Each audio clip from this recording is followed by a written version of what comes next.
Does anyone else miss Don Cherry?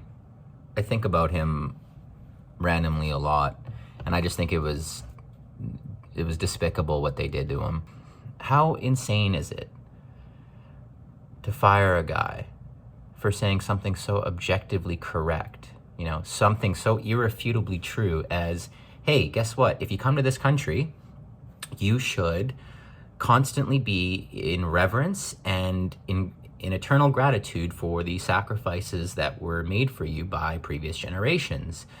And I think Canada for so long has been so soft on that. You know, we're the doormat of the world.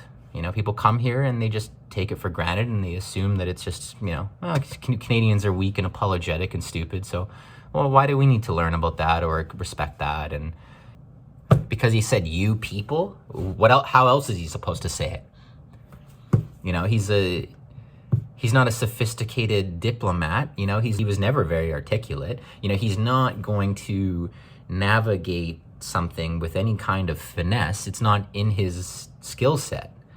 But also he harbors no ill will or disdain or hate for anybody. I mean, there isn't a mean bone in that guy's body. He's just saying, hey, respect the people that came before us that allowed us to live in the way that we live now. You know, in the only way that he knew how to communicate it. And he is absolutely just hard and feathered, you know, thrown under the bus by that slimy little turd, you know, Ron MacLean, that greasy little rat weasel, you know, for saying something so true.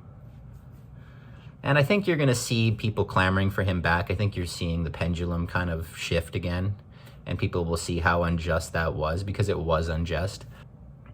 I know there were other elements at play, and, you know, maybe they just wanted to get rid of him, like I said, but under that pretense, I mean, it just did not sit right with me, and never will.